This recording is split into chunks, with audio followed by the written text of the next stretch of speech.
In this video, I'm going to make an argument as to why I think you should ride a bike, especially in the context of sustainability.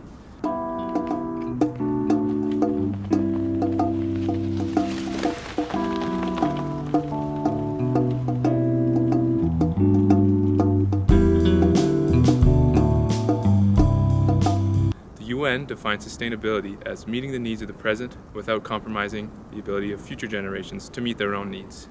Now, sustainability is something that can be seen in your everyday life, whether it's how you consume products, get around the city, or connect with your community. I'm going to take a look at how cycling and sustainability go hand in hand. Cycling isn't necessarily just about getting from point A to point B. It's also how you connect with your community, live a healthier lifestyle, and reduce your carbon footprint.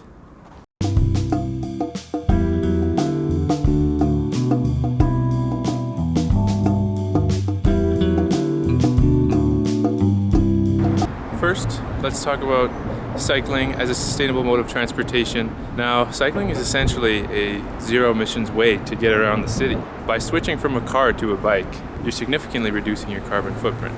A study from the University of Oxford found that by just switching one trip from a car to a bike, in a year you'd end up saving about half a ton of carbon. Now, you might be wondering, how much is a half ton of carbon? Well, a round-trip flight from Boston to London emits roughly 1 ton of carbon per passenger. So if you think about it, half a ton is pretty significant. Now, this is especially important given that in Canada, transportation is the second largest emitter of carbon dioxide. And it's a place where lots of improvements can be made and should be made to meet climate change targets. Additionally, according to the International Cyclists Union, switching from a car to a bike can lower your transportation emissions by as much as 75%. It's easy to think that individual actions don't really make a difference, but when people come together, real change can happen.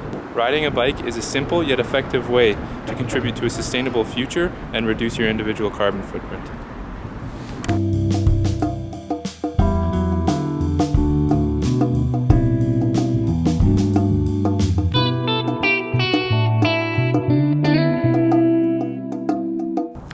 Next, I'll discuss the health benefits to riding a bike.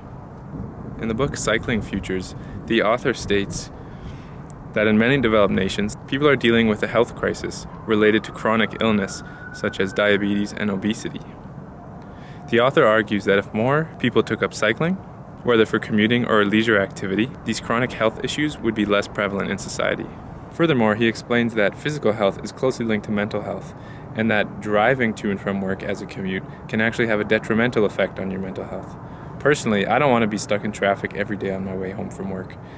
I found in my personal life that cycling from downtown Edmonton to where I live near the university is much faster and a great way to get a workout in on my way home.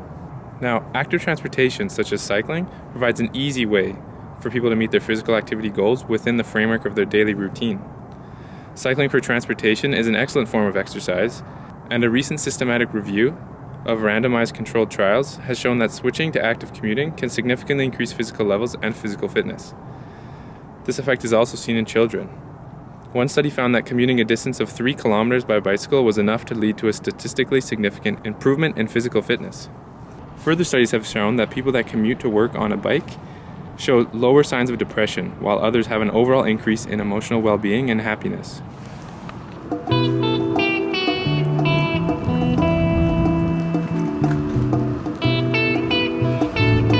The last point I'll touch on is that cycling can even increase your mental ability. Additionally, cycling can reduce stress and improve cognitive function.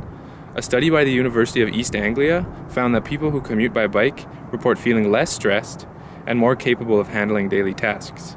This reduction in stress can lead to better mental clarity and productivity throughout the day. By choosing to cycle, you're not only taking a step towards better physical health, but also enhancing your mental well-being.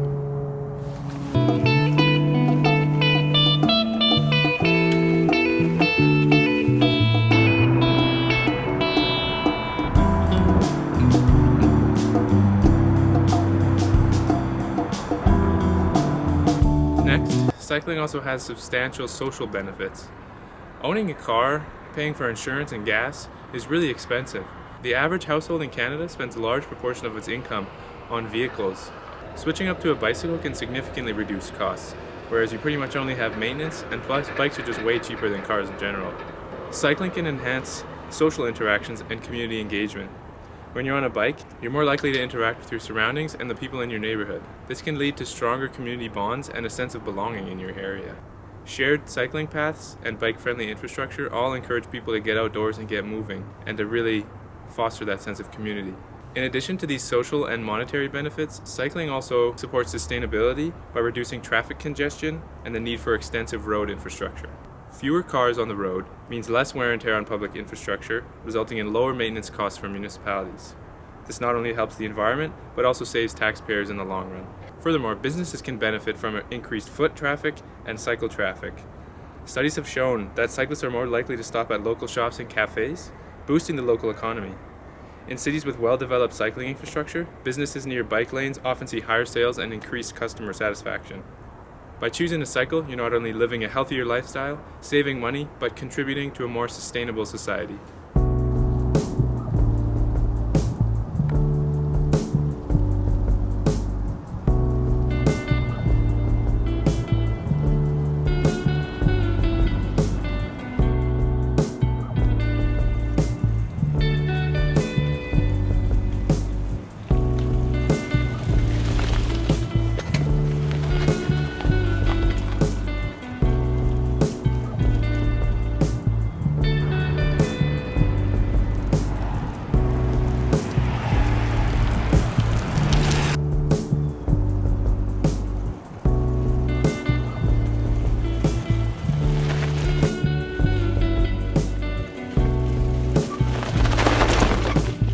Alright, I think I can say that I've proven that cycling represents a sustainable mode of transportation in all regards, whether you're saving money, living a healthier lifestyle, or doing it for the environmental benefit.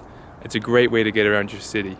So, I hope this video has encouraged you to get out on your bike and get riding.